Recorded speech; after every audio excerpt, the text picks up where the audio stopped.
So Pete Prisco's buddies over at CBS-sports.com, and Pete's always an upbeat, positive guy, as you've heard every single Tuesday on this show throughout the course of the season. They've decided to compile a list of the top 10 hot seats in the NFL when it comes to coaches. And so away we go. Some of these are maybe not so surprising when you consider the rumors that went into the season and where they're at now. Number one on the list, all right, Mike McCarthy of the Dallas Cowboys. All right, that feels like the most obvious choice here. Mike McCarthy of the Cowboys and the way this season is headed. He is number one on the list. LaVar, sorry for the following. Number two on this list is Antonio Pierce, followed by Doug Peterson at 3. Any objections to any of those? Well, the first one I'd say, if he's going into the last year of his contract and they just don't renew him, he technically didn't get fired. True. So not necessarily a hot seat. He's still it's still a hot seat though. Because they could. It's more like a cool seat. Like he needs it to get hot so they can sign him to an extension. But I think they're just cooling off, and so the seat just slowly fades away into oblivion to like the next coach. You totally changed the entire description of what a hot seat is, and I get it. Like hell, I get it.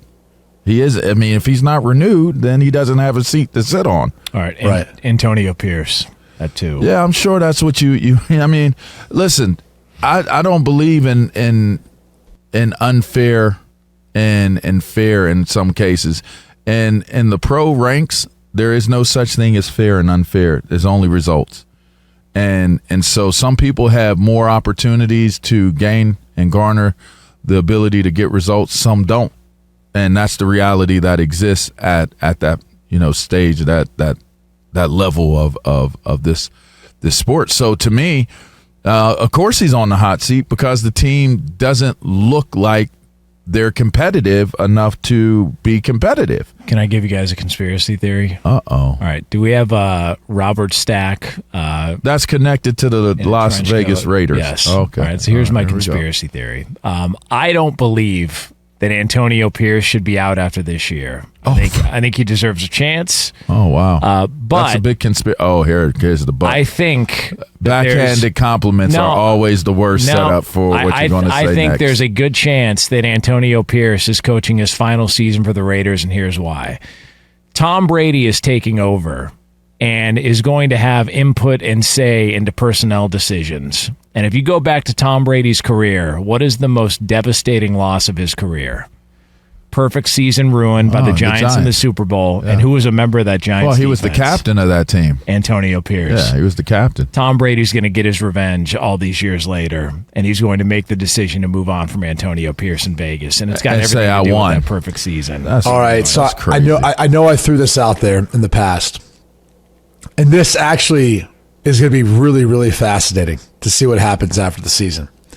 And you guys might call me crazy.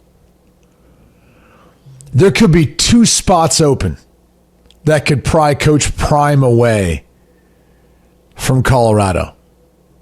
One would be Dallas. I don't know if they'd be willing to do that, make the splash and all that, but could you imagine the excitement?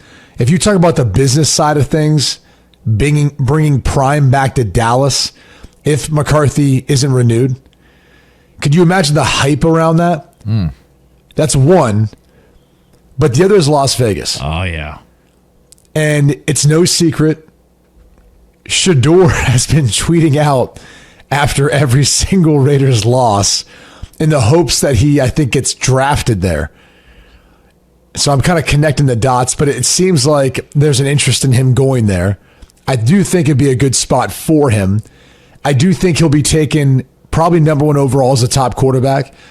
This week as we prepared for our games, I've combed through a lot of his tape, and he's an NFL-ready passer. He's running an NFL system. Of all the guys who are draft eligible, he's the guy this year. So if that's the case, and if there was the potential of bringing Coach Prime what he's done, and look, people could say whatever they want about Colorado. They quadrupled their win total in his first year. They're now bowl eligible, and they're still fighting for a shot to play for the Big 12 championship. If they win that, they'll go to the college football playoff. in year 2. So there's something to be said for how, at least based on his resume, what Coach Prime has done from the coaching standpoint. And I think if you want something that sells, if you're Mark Davis, you're the Raiders, it might be something that you contemplate. And I'm sure that Prime would love to continue to grow with the son to coach him at the next level as well, given how it's been successful so far through college. Whew. I've spoken to Prime, and Prime said he has zero interest in going to the pro level. You say that until you get offered it. I mean, that's the point. I don't know if that's how. What was that hit single he had back in the day? Must be the money. Oh. Somebody did a remix of it too. Anyway, it would be interesting if Prime went to the league. I don't think that there's anything at this point that anyone should bet against him on being able to have success at doing it. If you're looking at his staff, he would probably take his entire coaching staff with him, as he has done throughout the years. He's changed a couple, guys here and there, but for the most part, the kind of the core group of guys that he coaches with, he's had since he was coaching Shedeur, in Pee Wee League youth football, which I think is pretty fascinating that this is a group that he's totally acclimated to, aware of, and a lot of people will tell you one of the biggest things that you're going to fight when you become a head coach, especially in high stakes, is is there any type of in-house division? Is there anybody plotting against you, anybody working against you, where you're trying to go in one direction and they're taking it in another direction, and ultimately for their own gain. He doesn't have to deal with those things. So if he were to decide to go to the next level, it would be interesting, because I think he's taking the same approach.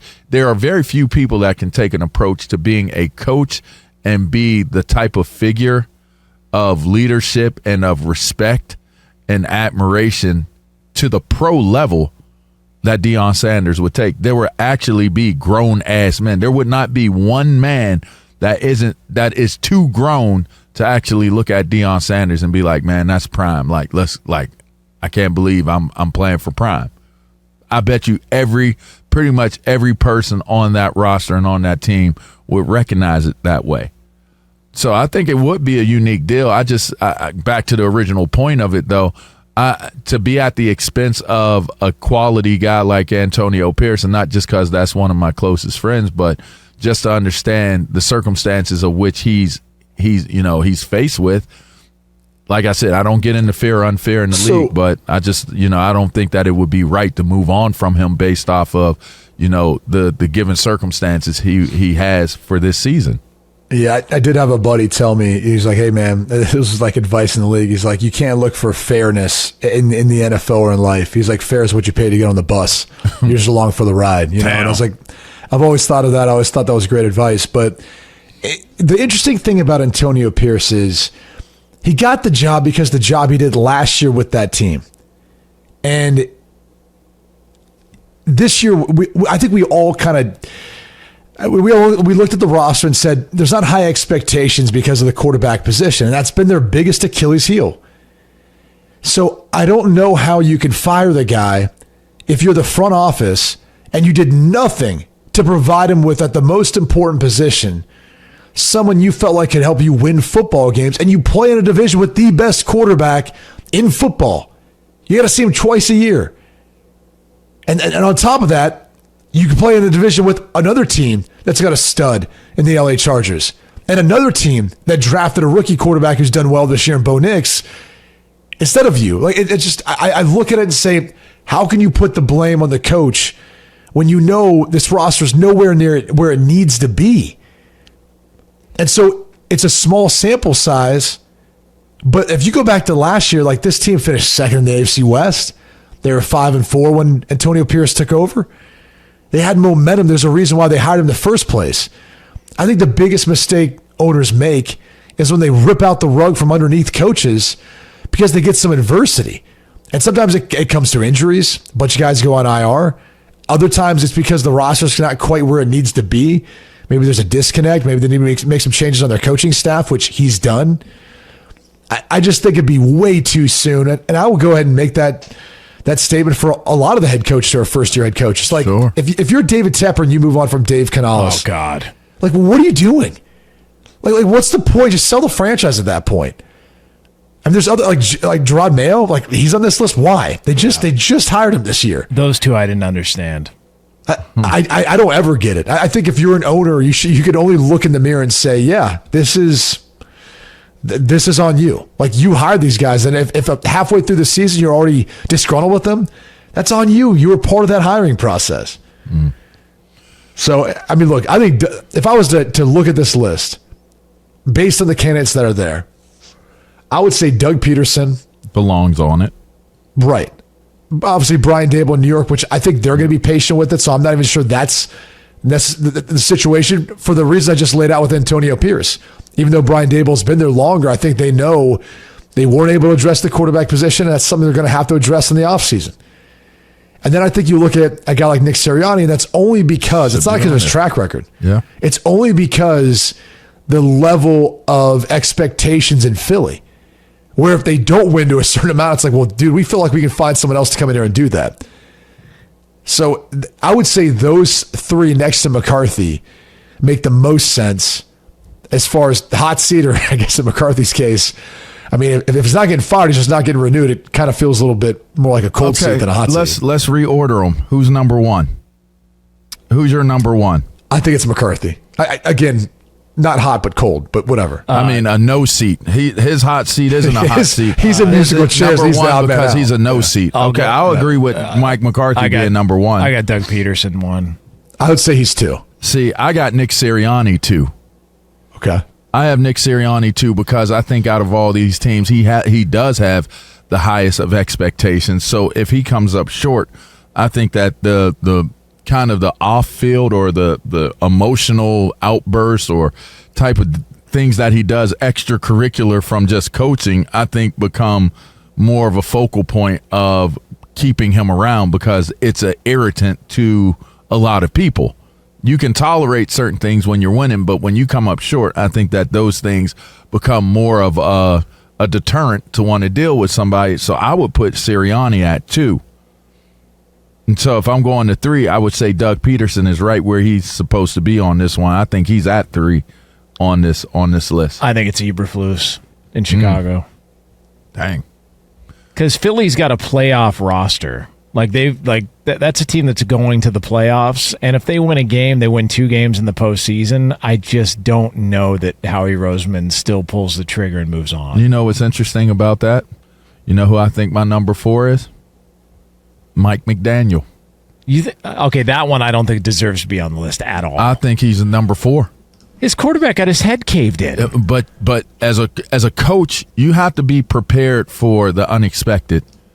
And they totally okay, you're going to have a little bit of a fall off, drop off if you don't have your starter. But to the level that they've dropped off to, I don't know. You go from division competitor, possibly AFC competitor, one of the teams that could possibly stand up to the Chiefs, to now you're fighting to just be relevant. I just think with the talent and the expectation, much like what Sirianni has had to deal with, but to maybe a lesser capacity, a lesser degree, Mike McDaniel is on that list. If you can't turn this around when your quarterback, because let's be clear, I mean, when do you not have Tua? You know what I mean? Like, when's the next time you don't have Hold him? on. You've got him higher than Kevin Stefanski? I do.